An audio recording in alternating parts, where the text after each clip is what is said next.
Hi friends, I'm Bryn. And I'm Andy. And this is Friends Who Crime. Friends Who Crime. Before we jump into our story, quick favor, follow us on Instagram at Friends Who Crime, smash that 5-star rating on your podcast app, and tell your friends. It helps a lot. Today, I am chatting with my good friend Andy. Hi. Andy, I've had you on the podcast before, way back on episode 2. OG. We, as a podcast, have grown a lot since then. So do you have any updates on life?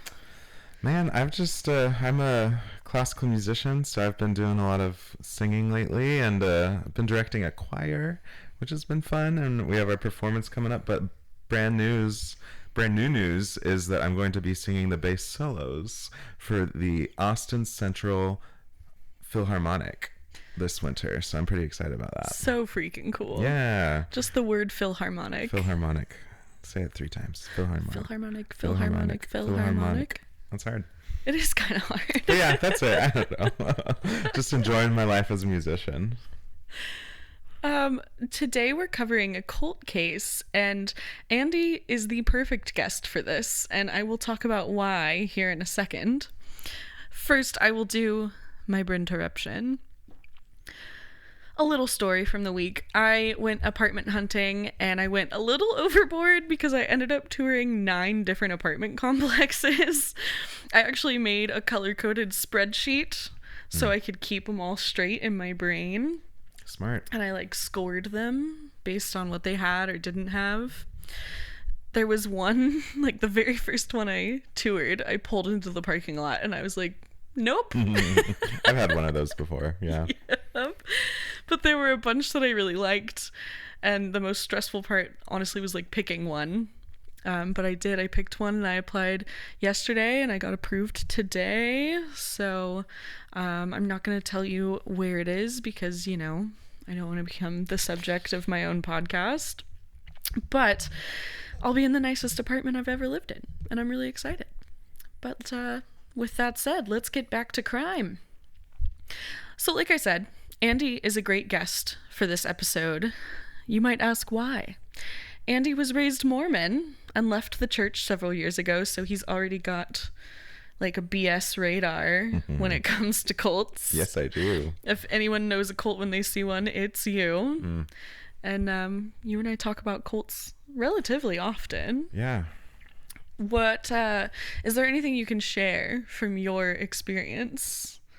Just in general, kind of surrounding cults? I mean, the summed up version is it's all encompassing, and they try to make the cult a part of everything that you are and conforming to the standards and even vocabulary and how you speak and how you present yourself. And so from childhood, I was raised Mormon. I'm actually a direct descendant of Brigham Young, a fun fact, the second prophet of the Mormon church.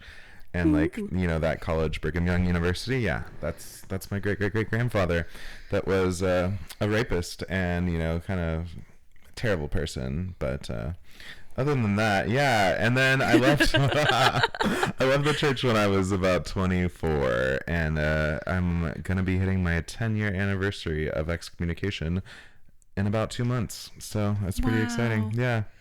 Wow. Don't be gay and Mormon, or they might excommunicate you. So, but kind of the best thing that's ever happened. It kind of, once you open your eyes, you're very much, you convince yourself things are right, and you don't see the obvious abuse happening a lot of times that happen in cults. And the second you realize it, it's just a switch goes off and you wake up to it all, and it's crazy. I mean, it's always slow progressing, but there's, at least for me and a lot of others I've talked to, there's a moment.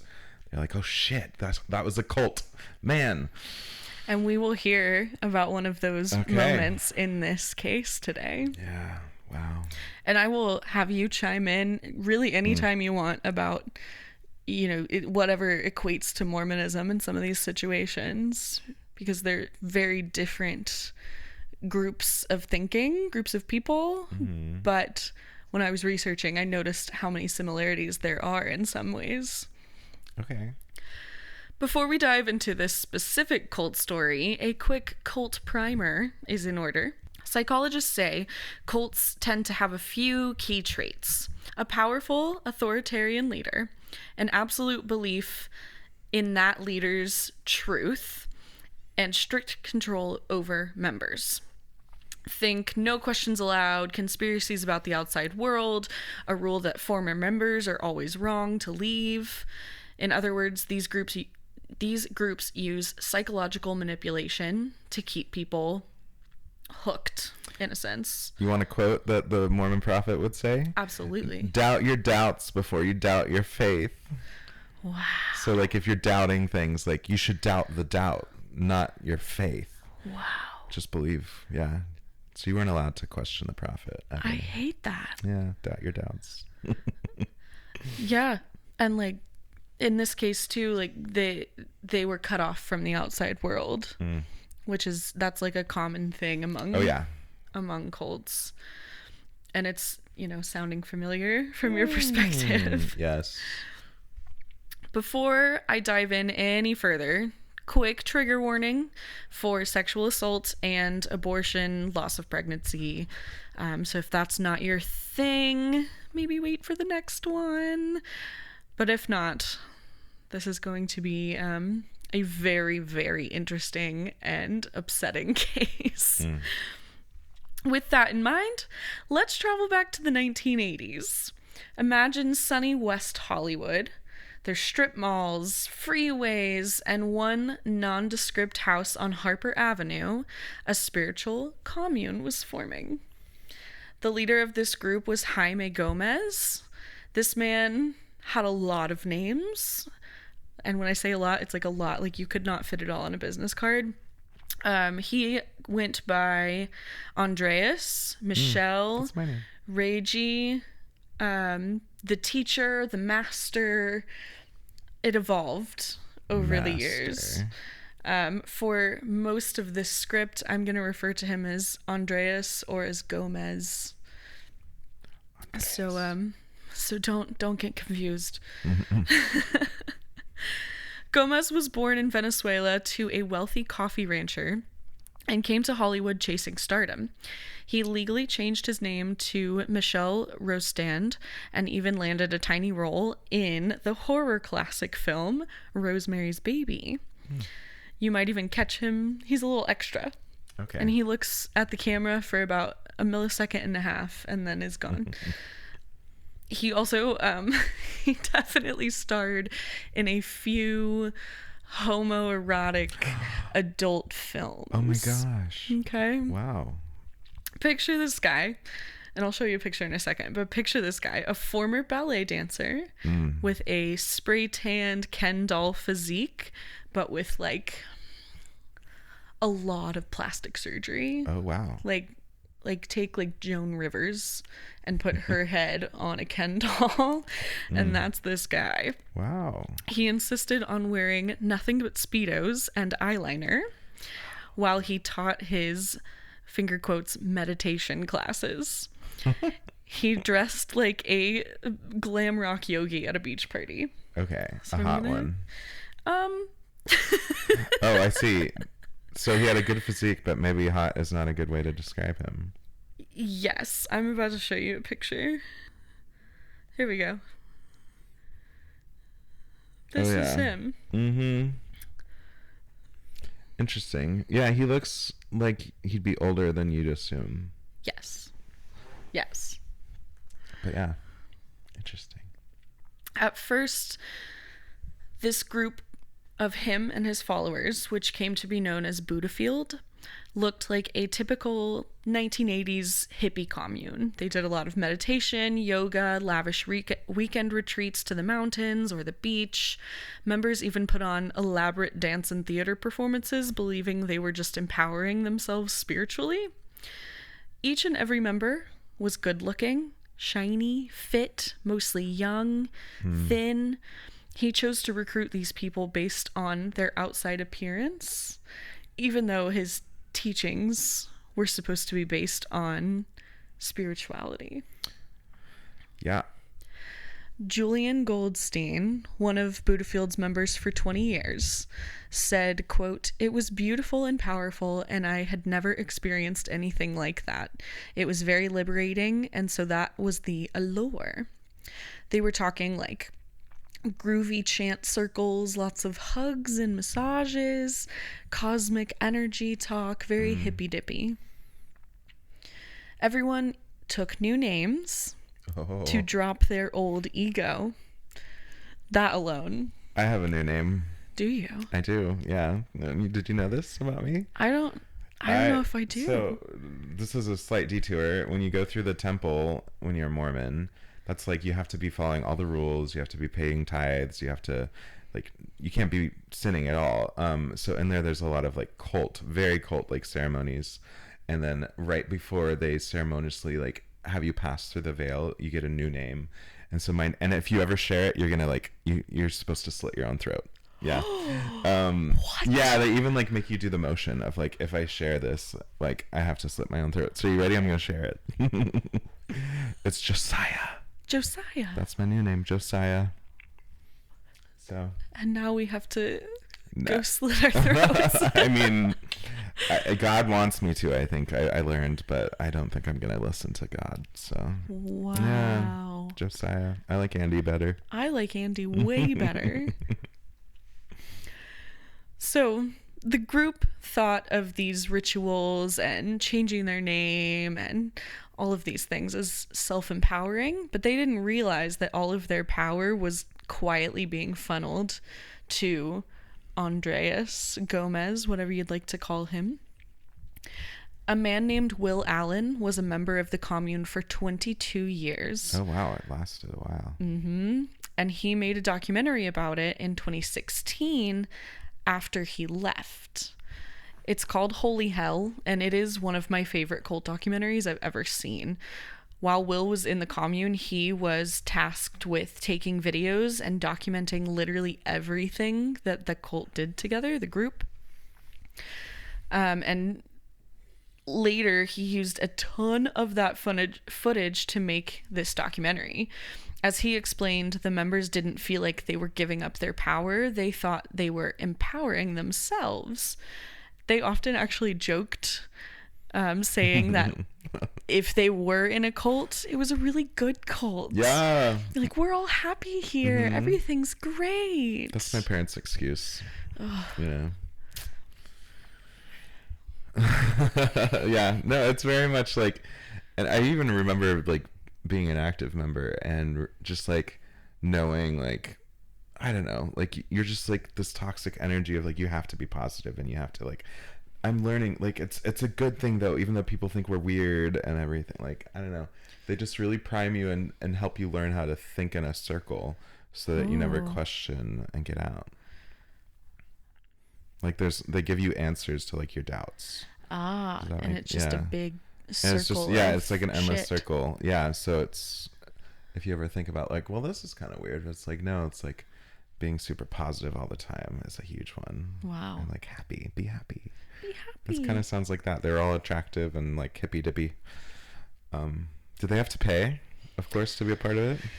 Or do you talk about this? They don't necessarily have to pay. I think they end up, and we'll get kind of into this, but they end up like all living together and so like communism. yeah, they have a commune and they start becoming like more self-sufficient. Like they have farms and livestock and things like that, but you were kind of expected, it was like everybody's income became like the shared income. Mm-hmm. And then like when a new person joined, there'd be an influx of cash, and then another new person would join, you know, a few months later, and that would be an influx of cash. So of course Andreas probably had full control. Is there like a council? We'll get there. We'll get into it. Okay. So let's talk about him. Let's talk about this guru. Andreas, after moving to the US, parlayed his ballet and yoga experience to a spiritual following. He drew from a lot of sources, a lot of different sources. He cited, and forgive me for this, but it's the Bhagavad Gita, which is like a Hindu teaching. And then like Osho and Maharaji. I wish I had looked up how to pronounce those, but moral of the story is lots of different like Hindu teachings, Buddhist teachings. Yeah. Even Eastern. large group awareness training methods as well. Oh. And he made himself the center of all of it. In theory, followers were encouraged to see themselves as divine as well. Andreas liked to say everyone was God, which sounds nice until you realize everyone is God at a party where Andreas is definitely like the first among his equals. Yeah, interesting. Gomez enforced bizarre rituals to cement his power. And this is really, really weird, but stay with me. Go. For example, the group did a Shakti exercise that he called the knowing. And only certain people could experience the knowing. Of course. The knowing was being able to see and hear God. Oh. And people described it as like an LSD trip experience. Okay. He would touch someone's forehead with his fingertip or like with his thumb, and like I can't even, how do I describe this? He like put his thumb on their forehead and he would like shake it, and they would think they would just start having a spiritual experience, and they thought they were able to see and hear God. That's so true though. It was sold as a spiritual awakening, but in effect, it taught people to hand their senses over to him. There are videos of this because, like I said, Will recorded everything at the instruction of Andreas, and it's like crazy, but also kind of disturbing to watch, but really almost interesting. Like you're possessed. Yeah. And just like not the placebo effect, but just like believing that you're going to have this experience will make you have it. Yes. Yeah. So my mom, I'm going to share her life story because she's done that about my life. So what the hell? Yeah. The reason she cannot leave the Mormon church she gives is because like when she was baptized and like then received confirmation after, like, and received the Holy Ghost, she's like, I felt like fire covered my head and like went all the way down my body and like had a physical reaction. And so like she wanted that to happen so bad that like she had that experience. And now like your mind can believe anything. Like we are not logical beings. Like we believe in magic, we believe in mysticism naturally, and that's what we've evolved to do. And so it's really hard to have the awareness to realize like, oh, that's just part of human chemistry and like evolution, and not like reality of like, oh, I just had this true experience while he put his thumb on my forehead. It's right. Like, no, it's like ASMR, dude. You're doing great. It's just tingles. Literally. Yeah. And like I said, he only picked people when he said they were ready for it. So not everyone is getting this, right? He would be like, okay, you get to come experience the knowing now. So then everyone shames themselves for not getting the knowing. And it turns people against each other. Because, oh, they've only been here 3 weeks. They get to experience the knowing. I've been here for 3 years.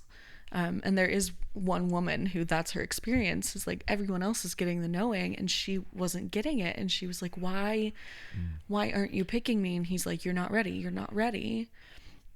So, and like her whole life revolved around like, what do I have to do to be able to receive the knowing? Yeah.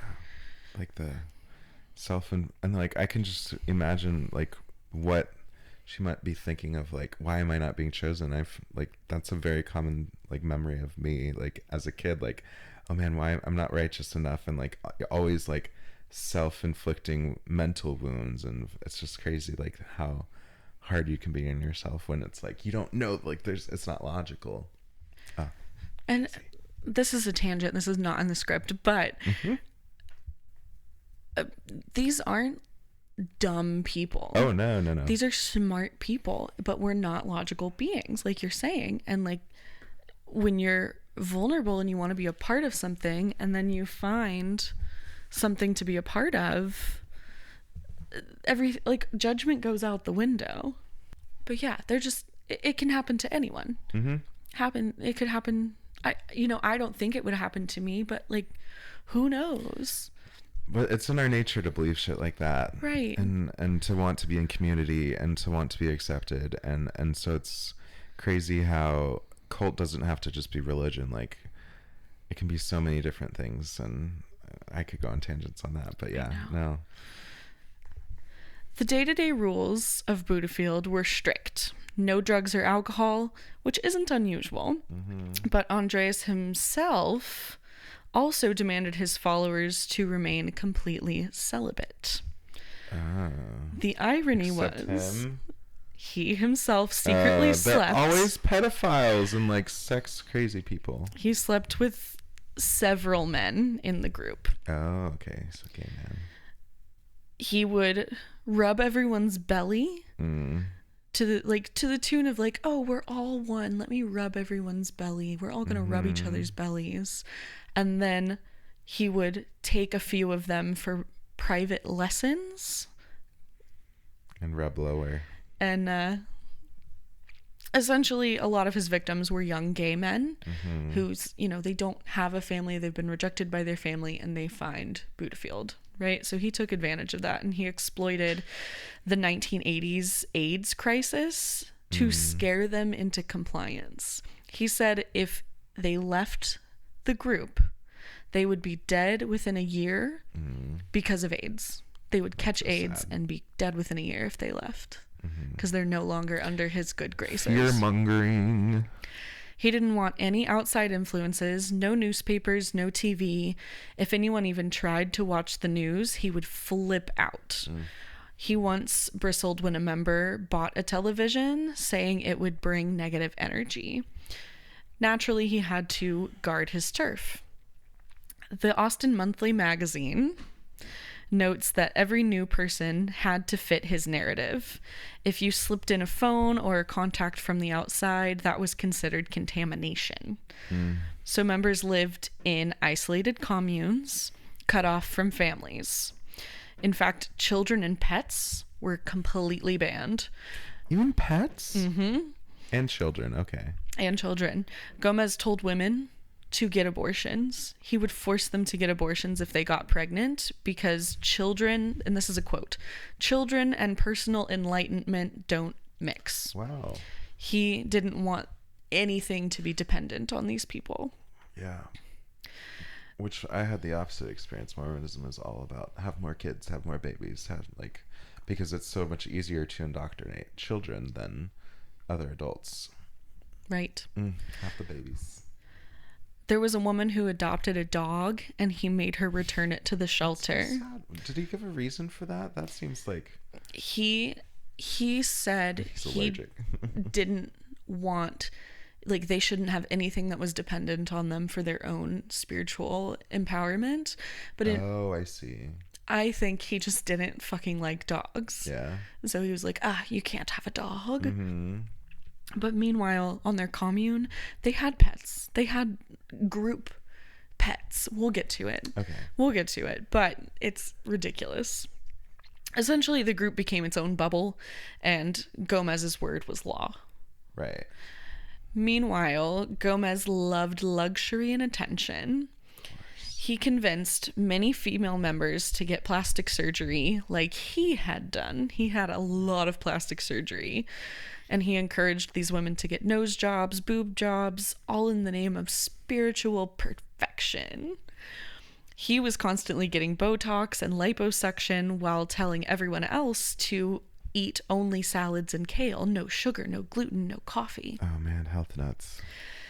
If there was another procedure that he wanted to get done, he would make a member of his commune go get it done first to see how it would look.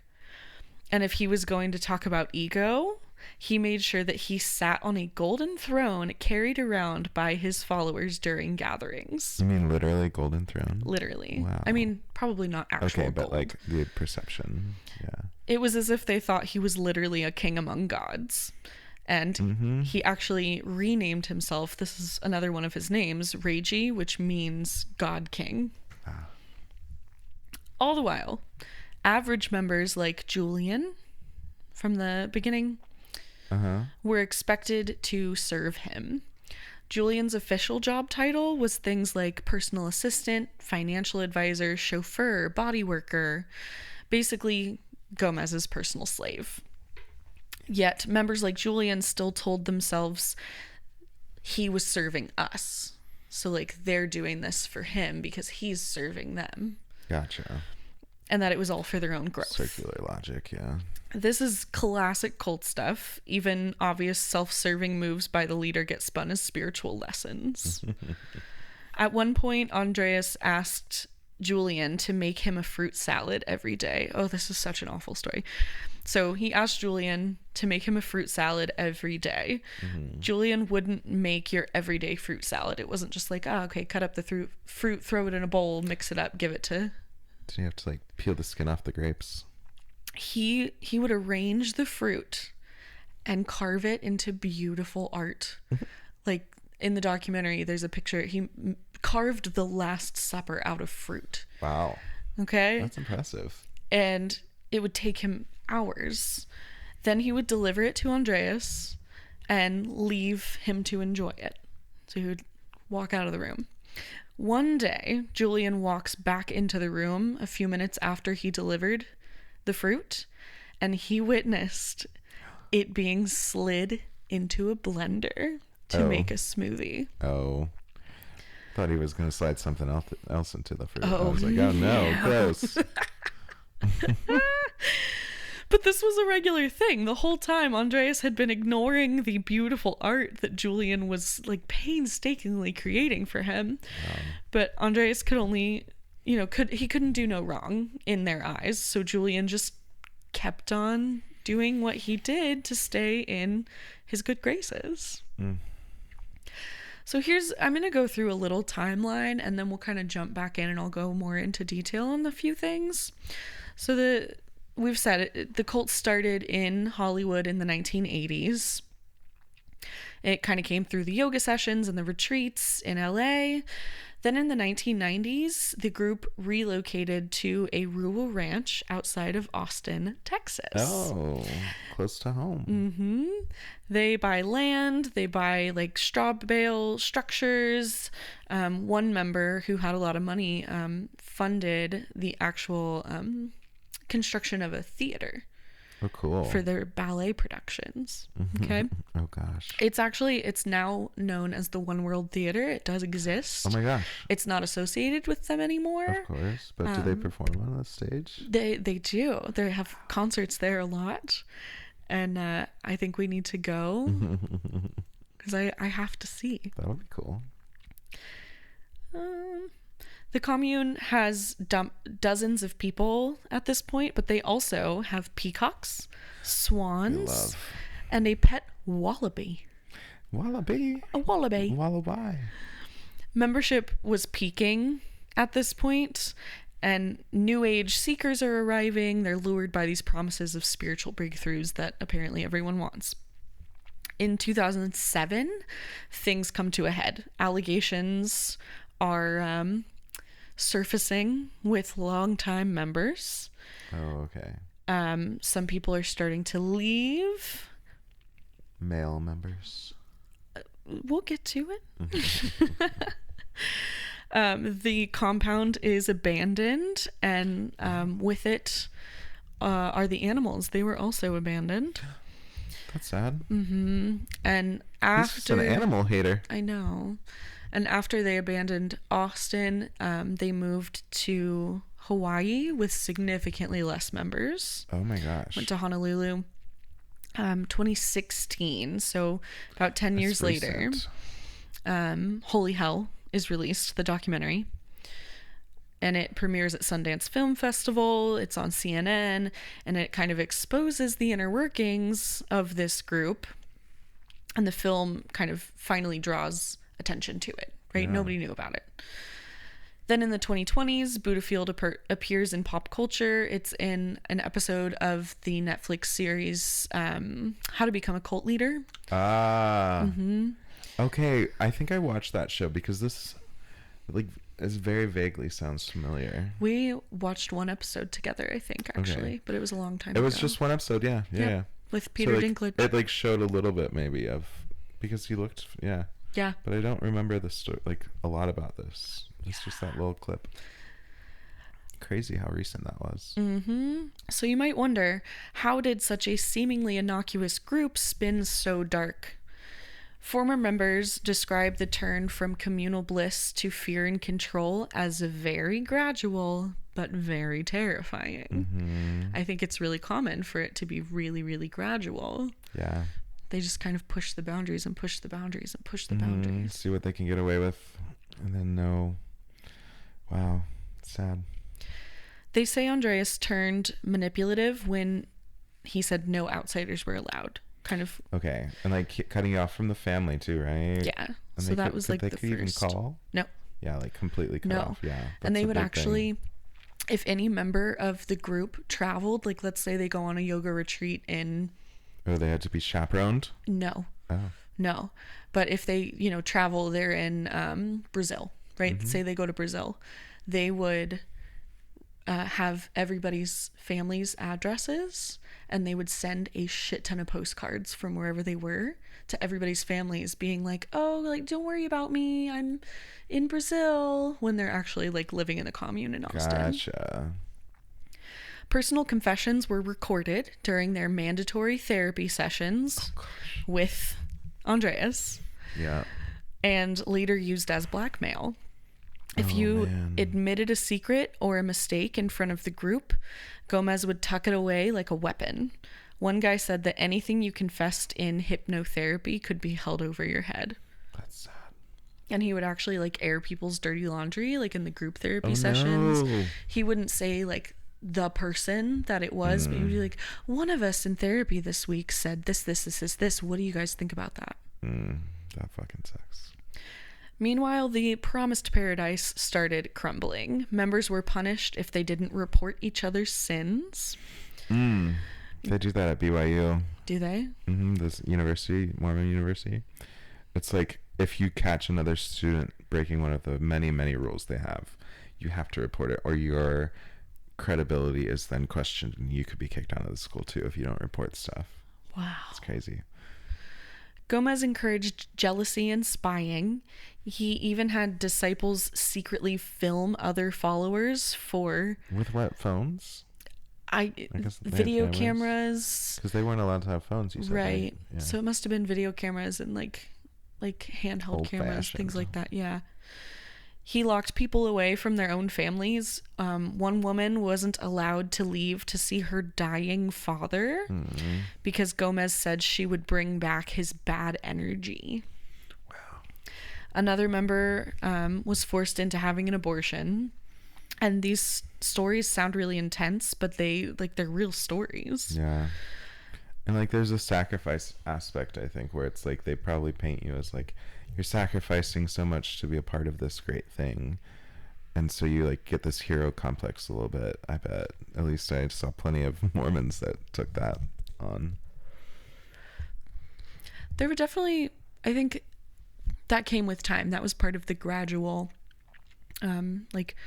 ramping up of all of this control. Anyway, by the mid 2000s, disillusionment started to spread. Members began questioning why the cult didn't feel like enlightenment anymore. Julian realized that the daily lectures had shifted from, bow down to your higher self to bow down to me. I am your guru. You are my disciple.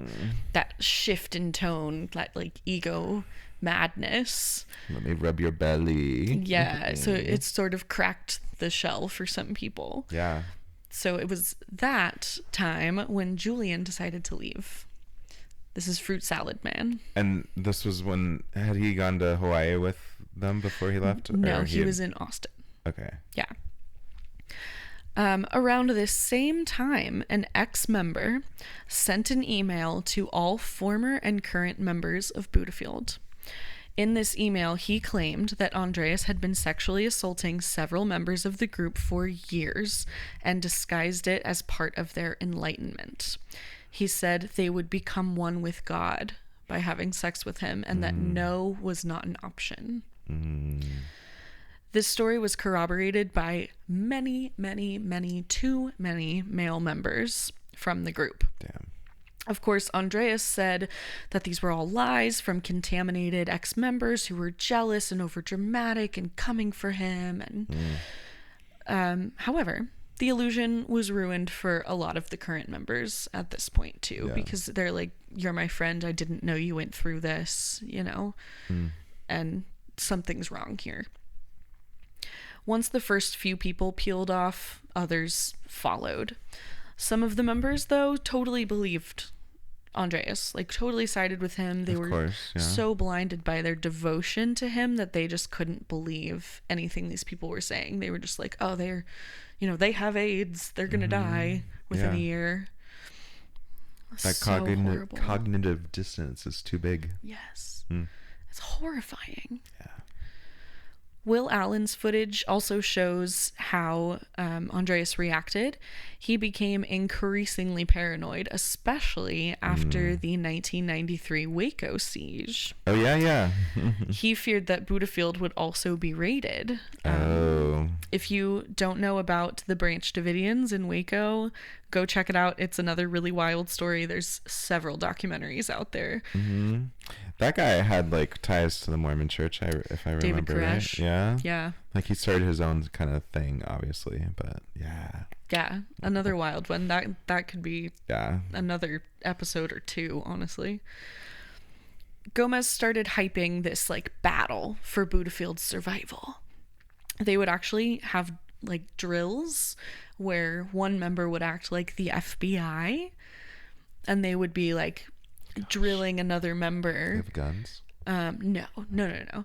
But they'd be like asking all these questions and being really direct, like, and being like, how do you know Andreas? How do you know Andreas? We know you know him. And the other member would have to like practice convincing them that they didn't know Andreas. Role playing, gosh. Which like, then they just like, go rub each other's tummies and go do a little dance, and it's like put on the ballet, going to church and then learning how to talk to the FBI. Was there like a God like more traditional God aspect, or it was more like I am God, or like a higher power kind of thing? It started as a traditional God aspect, and like then it turned to him. He was just the like the pathway, right? Like conduit. Yeah, like the, what do you call it? Prophet. Sort of like a prophet. Whereas as time went on, it turned into I am God. Like God is me, I am God, and my word is And it had vital. been we are all gods, right? Right. And now he is God. Correct. Changing doctrine. He went under the knife again, lots of plastic surgery. Yeah. He was urging followers, especially as they got a little older, to improve themselves as well. And how did they make money? Did they have businesses that they sold? Because they were all on this commune in Hawaii, right? Yeah. They had day jobs, though. Oh, okay. They would all go off to their day jobs. Yeah. Okay, gotcha. Yeah. But then all the money went to like the community. Correct. That they made. Okay. Did they have to ask permission, or he would like tell them to go? Like, do you know? He encouraged them to have jobs because they needed the money. He wanted the money. I meant like to do the plastic surgery. Would he be like, here's money to go have plastic surgery? Okay. Yeah. Wow. Gosh, that's so gross. In one clip, he's lying down with gauze on his face, like right after a procedure, and everyone surrounds him, whispering, "You're so enlightened, you're so enlightened," while he's like on opioids from surgery. Gosh. It's creepy as fuck. All the while, Gomez kept insisting that the group was about love. At the premiere of Holy Hell, he even allegedly sent bodyguards to threaten the ex-members in the audience that helped create the documentary. In public, though, he denies everything. His official statement about the documentary claimed it was a work of fiction meant to smear the message of love. There's this really haunting video of him. It was another thing that made a lot of people leave. He's like staring directly into the camera the whole time, like not blinking. He has these really like glazed over eyes and a blank face, and he's basically like, I am God, you need to listen to me, just like straight monotone. And everyone needed to listen to his word or there would be disastrous results. And it is one of the creepiest things I've ever seen in my life. Was he on drugs? Do we know that? Or Nope. he told them not to, and he supposedly did not either? Not that we know of. So what happened to Buddhafield? Most of the cult, like I said, imploded around 2007 when the abuse stories got out. The Austin commune was abandoned, leaving behind the white peacocks wandering the fields. Is that why we have a lot of peacocks in Austin? I don't know if it's why, but I mean, they contributed in some aspect. Now you got these wild peacocks. We do. And a half-built amphitheater. Locals eventually finished the theater, and it's now an Austin venue. So we're gonna go. Gomez slipped away to Oahu, Hawaii, and there he recruited a fresh crowd through new yoga studios. Of course. He did still have a few original members come with him. There's a handful of them, but in Hawaii, he's only got around somewhere between 75 and 100 members. He is still active, though. Oh, wow. And is it like hierarchical? Like, do they? Yes. Okay. The people that have been around longer, like, have more. The people who standing. have received the knowing, the thumb. Right. Recent reports say he goes by the name Reiji and still has that small following. He managed to avoid any criminal charges. Cult abuse is notoriously hard to prosecute because a lot of times there's just no proof. Yeah, even with the filming, they didn't have enough, I guess. No. So for now, he's still free and he's still grooving. Ex-members are trying to move on. Will Allen and others emphasize telling this story so future victims won't be trapped. It's part of the really great part about it becoming mainstream is because now other people are aware of it. Yeah. As Will said, exposing what happened is its own justice, more powerful than a lawsuit could ever be. Oh, there's a festival, like a New Age festival called Buddhafield, and it's like a Buddhism Pure Land festival. It's totally unrelated to this. Oh. I wanted to mention that because they're two very different things. There's a Buddhafield festival and there's a Buddhafield like cult. But the cult's philosophy, psychology, fucked up. They mix normal stuff with manipulation, and by the time you're questioning it, you're already, drinking the Kool-Aid, for lack of a better phrase. Yeah. As Andy, as someone who considers Mormonism in a similar light, do you want to like riff off of that? Do you have anything that's like popping into the front of your head? Yeah, no, it's hard. I was just thinking too about how like statistically a lot of people that do escape cults then go back to another form of a cult. So it's really important to like educate yourself on like how to spot it, I guess, kind of like how you shared at the beginning. And it's just like anything that causes you to like not trust in your own intuition and your own instinct is obviously a big red flag, and it's like whatever it is. And so I don't know. It's just that's how you get stuck in like things, is like thinking you're less than someone else and you have to follow them, and I don't know, it's often like trauma related, and like you're searching for relief and life has been hard for you, and like you have this person that's all knowing and like offers relief to you, and so it feels good in the moment, but then it's like, I don't know, you just gotta really question shit. Yeah. And this one, it just, the gradualness of it just really strikes me, because he is encouraging them to think for themselves in the beginning, right? He's like, this is all self-empowerment. We're doing these crazy things. You're this big community, but then just gradually changing it over time. Like, it wasn't a problem at first, and then it became a problem. It's mind control. Yeah, it's cult mind control. And it's crazy how even like separate cults and how often they follow the same tactics, and it's not often like an intentional I'm gonna start a cult thing either. A lot of times started by creepy men, of course, but so often involving sex too, unfortunately. Yeah. It's like, why are we, I don't know, just church has so much, I mean, church, cults, religion, cults, everything. And another thing that they talk about in the documentary, some of these ex-members, they're like, they genuinely miss Oh yeah. being in the group because it was such like a beautiful experience for them, and they don't necessarily fairy tale. regret it. Yeah.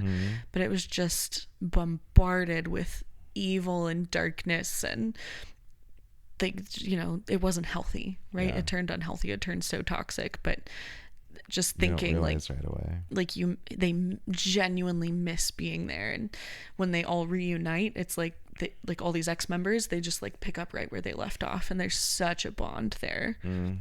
Man, that's so sad. I know. It's craziness. Yeah, definitely saw a lot of parallels, and obviously way more extreme in a whole different context, but so many, like I said earlier, so many similar tactics of getting you to believe and isolate you, and yeah, they're just getting your brain. It's crazy. Well, thank you for coming with me on this absurd, wild ride. Don't tonight. join a cult, y'all. Always a pleasure, Andy. And to all our listeners, remember, cults might seem friendly at first. They promise love and meaning, but if anyone tells you to cut ties with the outside world or to worship just one person, beware. Trust your gut, keep your independence, and if it starts sounding crazy, it probably is. That's a good rule of thumb for life. Wise words. If you enjoyed this deep dive into Buddhafield, definitely check out the documentary that I mentioned throughout this. It's called Holy Hell. I think it's on maybe Max, but it's out there on streaming services. You can watch it. It's a fantastic watch, and it's so well done. There's a lot of things I had to leave out for the sake of time. So definitely just go watch that. I cannot recommend it enough. And hey, if you happen to see anyone trying to recruit you into a Speedo yoga cult, maybe just say no thanks. And remember, friends don't let friends commit crimes. Bye. Bye. Hi, my name is Andy Young. I used to be a Mormon. The devil was inside of me.